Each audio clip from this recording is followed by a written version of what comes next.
तो इस जब प्रताप की मैं बात आपसे करूंगा तो उसमें दो बातें हैं कि एक तो प्रताप का चरित्र, कि वो उनका उनका कैरेक्टर क्या था, वो किस तरह से पले बढ़े थे, क्या उनके जीवन में उनकी ट्रबल्स थी और उन्होंने किस किस ऑपोजिशन को ओवरकम किया अपने समय में। और दूसरा उनकी वॉर स्ट्रैटेजी। तो वॉर स्ट्रैटेजी से पहले मैं एक वीडियो आपको दिखाऊंगा उस वक्त। अभी मैं प्रताप के बाल्यकाल और उनकी युवावस्था के बारे में बात करूं।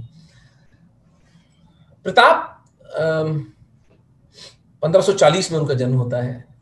ऐसा कहते हैं कुंभलगढ़ के अंदर जयवंता बाई उनकी मां थी और महाराणा उदय सिंह उनके पिता थे, और प्रताप सबसे बड़े पुत्र थे।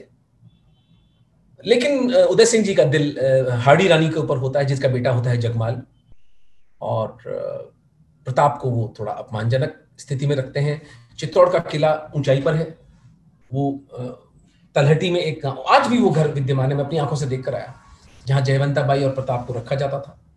और वहां पर 10 सैनिक इनकी सेवा में रखे गए थे, और रोज खाना महल से, चित्तौड़ के महल से आया करता था।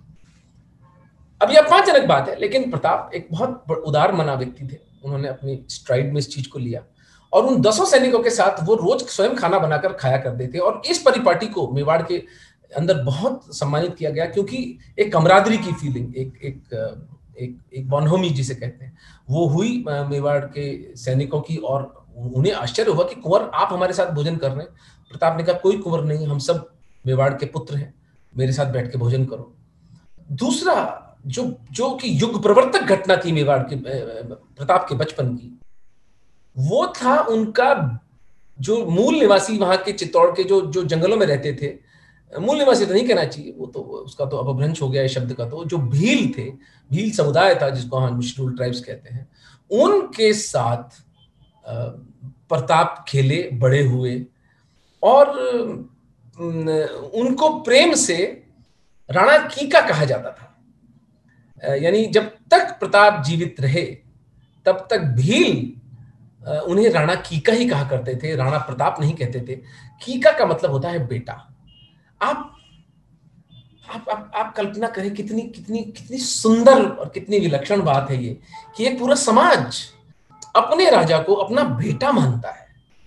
हम आज सामाजिक समरसता का रोना रोते हैं, कास्टिज्म का जो एक भोंडा नाच हमारे देश में चलता है, उसको लेकर हम इतना परेशान होते हैं। लेकिन आज से 500 वर्ष पूर्व मेवाड़ ने यह सिद्ध किया था कि राजा और प्रजा के बीच में पिता और पुत्र का संबंध होता है।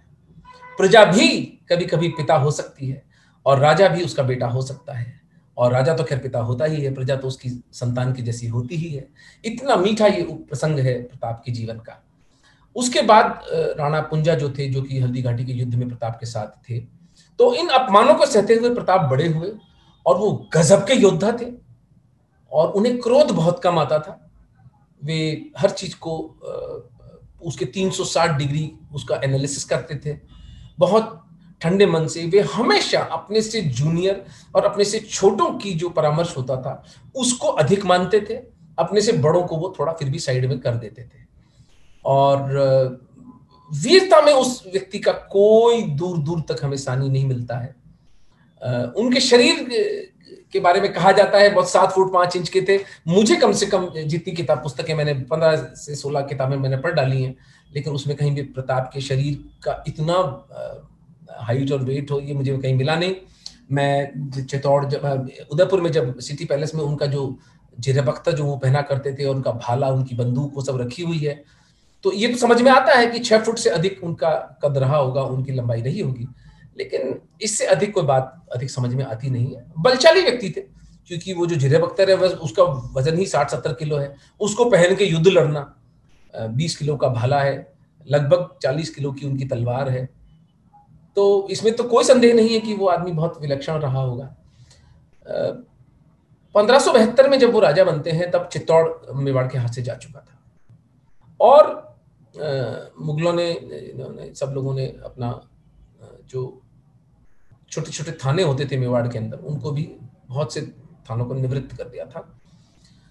और 4 पीस अटेम्प्ट्स अकबर करता है। यानी अकबर के लिए भी ये बहुत आवश्यक था कि वो प्रताप से लड़े ना, क्योंकि प्रताप का सामर्थ्य भी उसे पता था, और उसे ये भी पता था कि यदि मैं मेवाड़ को नहीं झुका पाया तो मेरी बादशाहत का कोई मूल्य नहीं रह जाएगा, भारत में कई लोग मेरे विरोध में खड़े हो जाएंगे।